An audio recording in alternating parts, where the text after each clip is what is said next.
گدھے پر سوار ہو کر چلتے ہیں. اس زمانے میں یہی بات تھی, اب مرسیڈیزی کا تو زمانہ نہیں تھا, گھوڑے یا گدھے پر. تو وہ کہتے تھے جب یہ گدھے پر سوار ہو کر چلتے ہیں تو ان کے ساتھ ان کے شاگرد ہوتے ہیں.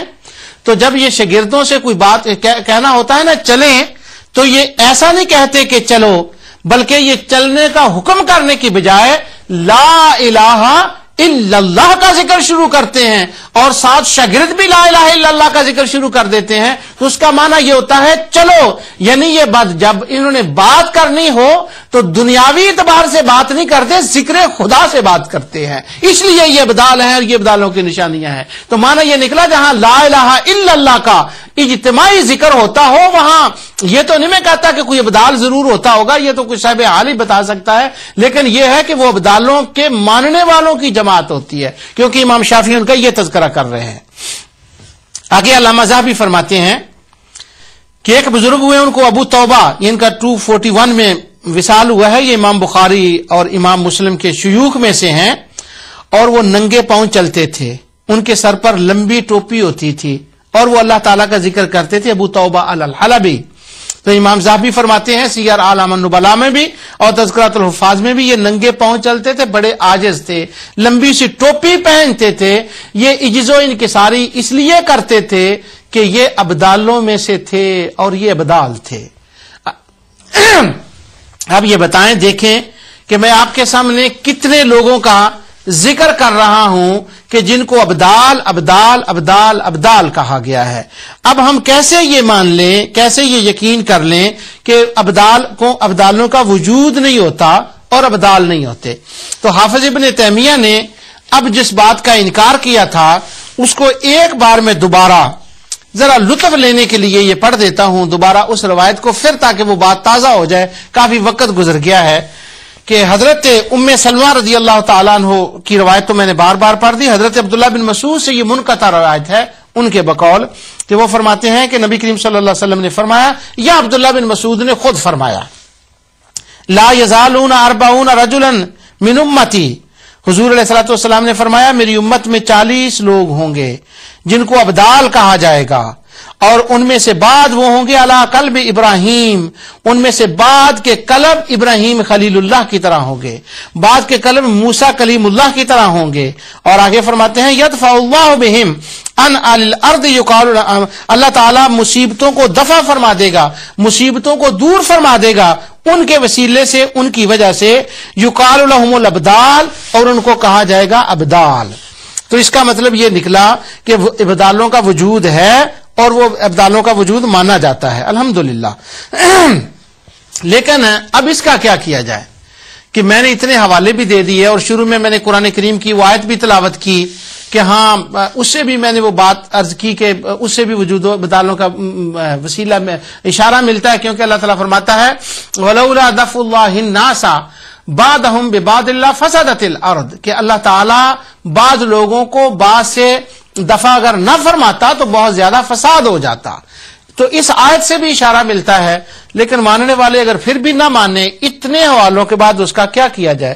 اب ان سے پوچھا جائے کہ اللہ کے بندو آپ کیا چاہتے ہیں, کیوں نہیں مانتے ابدالوں کو, کیا دیں آپ کو, تو وہ ہاتھ کھڑا کر کے کہتے ہیں بس ایک ہی بات ہے, لاکھوں باتوں کی ایک ہی بات ہے.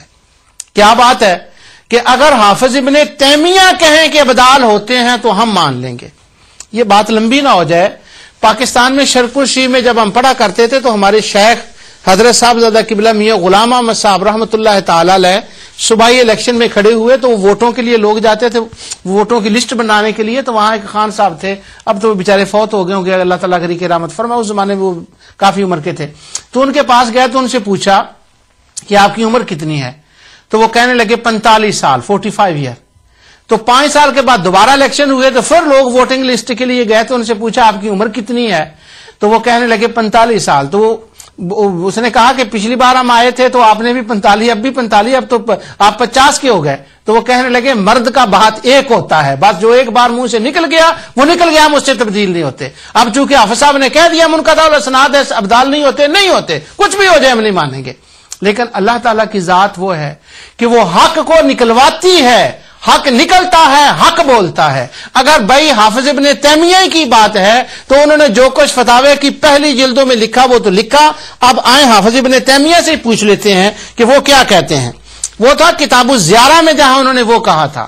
اب میں دوسری کتاب حافظ ابن تیمیہ کی بتاتا ہوں، یہ مجموع الفتاوی جلد 2 اور جز 3 اور صفحہ 95 اور کتاب مجمل اعتقاد السلف۔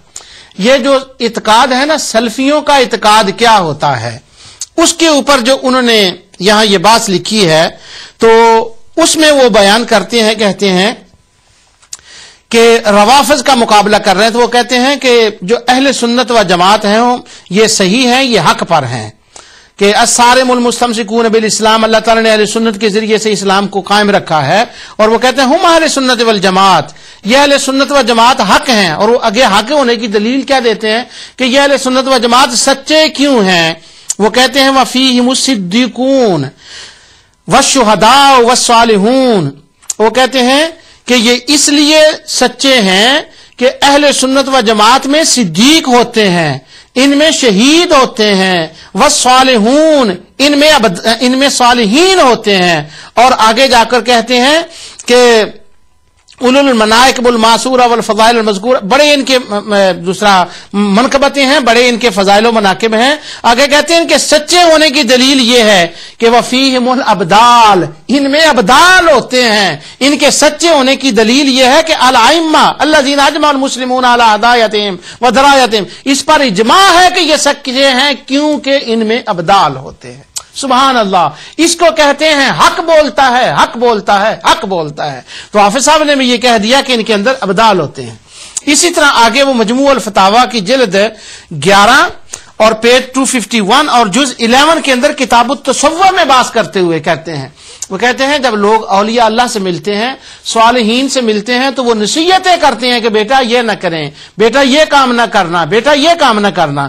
تو وہ کہتے ہیں کما قال فتح الموصلی، فتح موصلی نے کہا، وہ بیان کرتے ہیں کہ ادرکت 30 من الابدال، میں 30 ابدالوں سے ملا۔ یہ حافظ ابن تیمیہ وہی ہیں جو کہتے ہیں کہ وسیلے کہاں سے ہوتا ہے اور یہ تو کفری عقیدہ ہے۔ اب یہاں دیکھیں کہ وہ کہتے ہیں، فتح موصلی کہتے ہیں کہ میں 30 ابدالوں کو ملا اور ہر ابدال نے مجھے یہی نصیحت کی ہے۔ جب میں ان سے جدا ہوا تو وہ کہنے لگے نوخیز لڑکوں کی صحبت سے بچا کرو، بڑوں بزرگوں کی صحبت میں بیٹھا کرو، اس سے فیض ملتا ہے، اس سے برکت ہوتی ہے۔ تو وہ کہتے ہیں، فتح موصلی کہتے ہیں یہ وصیت مجھے ایک ابدال نے نہیں 30 ابدالوں نے مجھے یہ وصیت کی ہے۔ سبحان اللہ۔ ابھی وہ کہا جا رہا تھا ابدال تو ہوتے ہی نہیں، اگر ہوتے نہیں تو فتح موصلی کو 30 ابدالوں نے کیسے وصیت کرتی؟ اور یہ کوئی لکھنے والا ایک نہیں ہے، کوئی اور نہیں ہے، علامہ ذہبی کو بھی چھوڑ دیں، مزی کو بھی چھوڑ دیں، اور امام ابن حاتم الرازی کو چھوڑ دیں، ابن خزیمہ کو چھوڑ دیں، ابن حبان کو چھوڑ دیں، اگر کسی کی بات نہیں ملنی، وہ بابے والی بات ہے کہ جو مرد ایک بار کہتا اسی پہ اڑا رہتا ہے، اب تو وہ بھی ختم ہو گئی۔ انہوں نے فرما دیا کہ ہاں ابدال ہوتے ہیں، اور یہ اس کا ذکر کر رہے ہیں۔ اب آگے سنیے، یہی مجموع الفتاوی اور کتاب الاسماء والصفات کے اندر، یہ جلد 5 کے اندر کتاب الاسماء والصفات فتاوی کے اندر وہ بیان کرتے ہیں ایک حدیث، وہ لمبی بات ہے، اس کو بیان نہیں میں کرنا چاہتا، وہ بات نکل جائے گی۔ وہ کہتے ہیں ایک کوئی روایت بیان کرتے ہیں اور پھر اس کی روایت کی پختگی ظاہر کرنا چاہتے ہیں۔ وہ کہتے ہیں یہ روایت صحیح ہے اور دیکھو کس کے اندر سند کیسی ہے اس روایت کی، پھر اس روایت کی سند لکھتے ہیں۔ وہ کہتے ہیں حدثنا عبداللہ بن موسیٰ صاحب عبادہ ثنا معدان، وہ کہتے ہیں کہ اس کے اندر جو ہیں وہ عبداللہ بن موسیٰ ہیں، یہ جو اس کے اندر معدان ہے، اور آگے کہتے ہیں قال ابن المبارک، امام عبداللہ بن مبارک فرماتے ہیں کہ ان کانا احدن بخراسان من الابدال فمعدان، لوگوں سن لو کہ یہ روایت وہ ہے جو معدان نے بیان کی ہے، اور عبداللہ بن مبارک نے کہا ہے کہ خراسان میں ابدال لو، اگر کوئی ابدال ہے تو وہ معدان ہے۔ یہ حافظ ابن تیمیہ اس کو لکھ رہے ہیں کتاب التصوف کے اندر کہ عبداللہ بن مبارک نے کہا، اور عبداللہ بن مبارک کون تھے؟ اگر اور کوئی فضائل و مناقب ان کے کوئی اور نہ مانے کہ وہ حضرت امام ابو حنیفہ کے شاگرد تھے، اگر ان کے کمال کو نہ مانے تو اتنے کو مان لے کہ عبداللہ بن مبارک امام بخاری کے والد کے استاد تھے۔ اور اسی کو امام انہوں نے ذکر کیا ہے. آخری بات عرض کر کے ختم کر رہا ہوں. اسی طرح اعتقاد السلم میں لکھتے ہیں کہ اہل علم کہتے ہیں ان کے صدقے سے جو کچھ میں نے کہا اس کو قبول فرمائے اور اللہ تعالی ہمیں مذہب حق کا اہل سنت و جماعت پہ قائم و دائم فرمائے. یہ وہ مسلک ہے جن میں ابدال ہیں. وما علینا الا البلاغ.